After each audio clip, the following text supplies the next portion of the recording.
Welcome to another episode of Badman Reviews, and this week we'll be finishing off the retrospective with Crash Bandicoot 3. And I hope all of you have enjoyed the retrospective so far because I have loved putting it together. But let's finish this series off with a bang.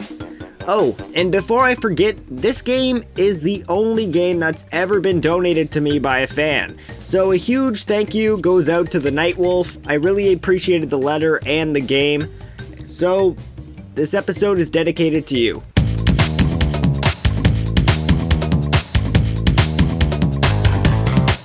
Crash Bandicoot 3, just like its predecessor, was released only a year after Crash Bandicoot 2 in November of 1998, receiving outstanding reviews and selling extremely well worldwide.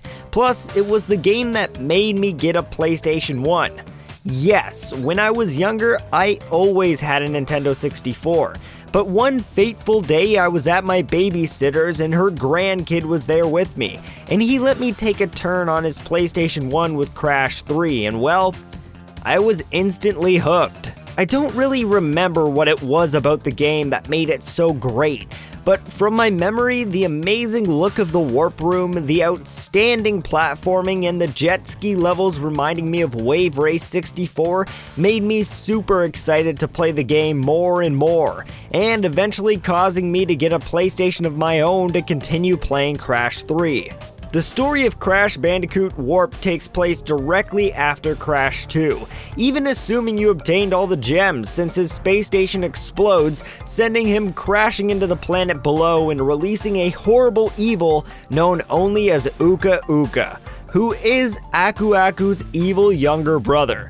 Feeling the presence of his evil brother, he transports Crash and Coco to Cortex's time machine to find the power crystals and end Cortex and Uka Uka's plans before they enslave the Earth. Again, for a platformer, it's really nothing too outstanding, but you really don't need a flashy story when it comes to platformers. Just like Crash 2, the first thing you will come across is the new hub, which has me on the table if it's better than 2 or not.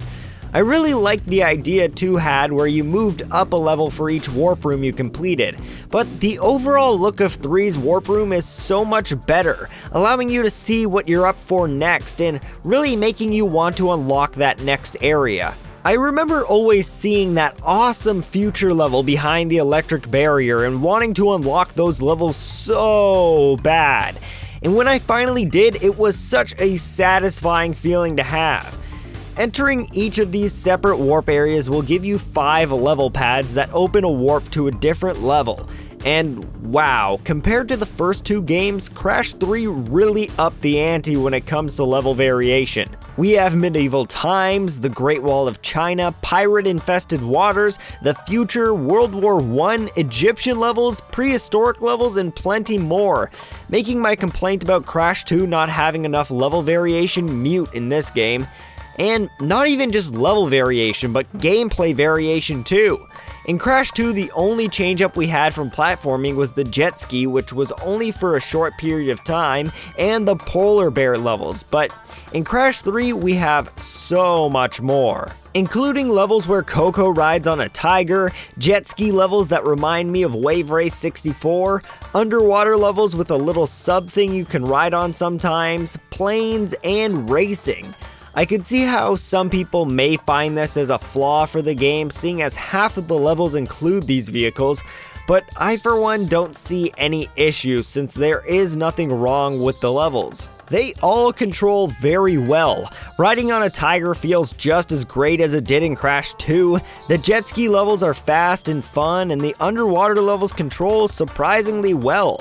The only levels I could see people really hating on are the plane levels, which I actually enjoyed, and the racing levels, which can be a pretty big pain in the butt. Especially Area 51 being probably one of the hardest levels in the game. But that still leaves the other 15 levels of the game for straight platforming, which with full support of analog controls feels better than ever to cruise through breaking all the boxes and finding all the gems.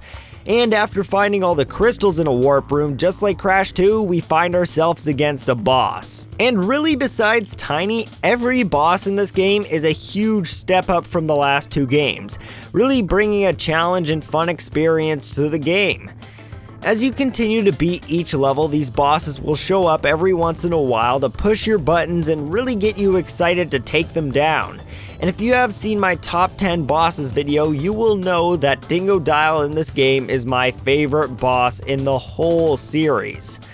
But I did learn while playing through this time that you can cheese his fight pretty hardcore, and it makes it not as hard or fun, to be truthful. But the icing on the cake is that once you defeat each of these bosses, you'll obtain a new ability you can use throughout the rest of the game, including a better belly flop, double jumping, running, a tornado spin attack, and a Wampa Fruit Bazooka. How awesome is that? I have always and still am a huge fan of the Wampa Fruit Bazooka. It's just so over the top, but at the same time, still the coolest thing ever. Just like Crash Bandicoot 2, completing the game 100% will net you an extra ending, but this time around it's not quite as easy as breaking some boxes to get some gems. Oh no, we also have relics.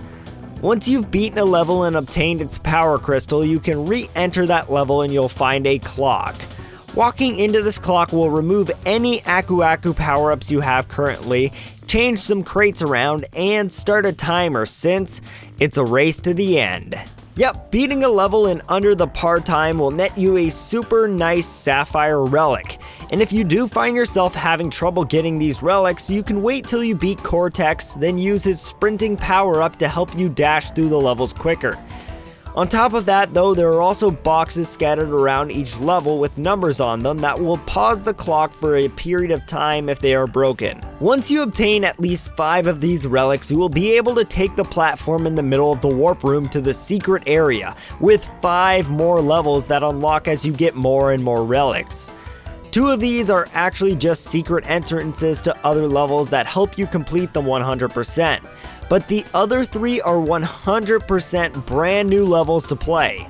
Plus, if getting all the sapphire relics aren't enough for you, you could always go for the gold relics, or even crazier, the hard to get platinum relics. The addition of relics really did add a new layer to the Crash experience, though it could still be considered padding.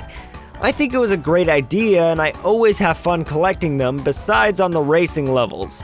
That is so annoying. I always just wait a few minutes until all the other racers are way ahead of me before starting the timer, because if not, they'll just always bump you off the road non-stop. The last thing to talk about is the soundtrack, which I believe to be the best one in the series. It brings us the smashing main theme that would continue to be the main hit for Crash as he continues on to Crash Bash and later in Wrath of Cortex. And it had plenty of other great hits like these ones.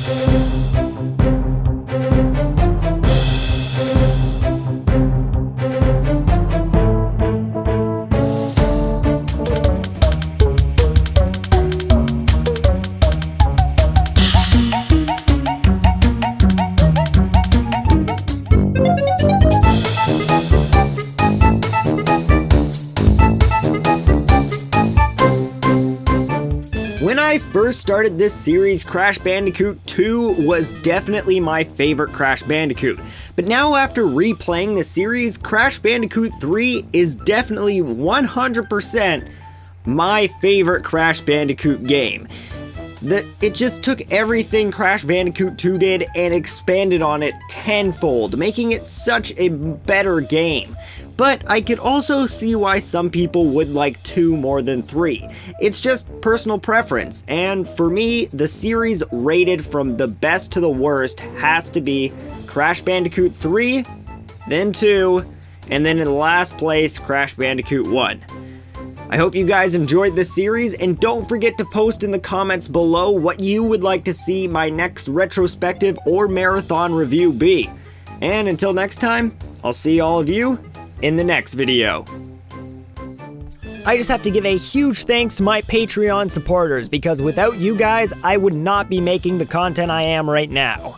So a huge thanks goes out to Jeremy Olivo, Rob Liberty, Brad Moore, Andre Droulard, Thomas Bethel, and the YouTubers Craig Shrey, Whata James, After End Media, and Legend Gary.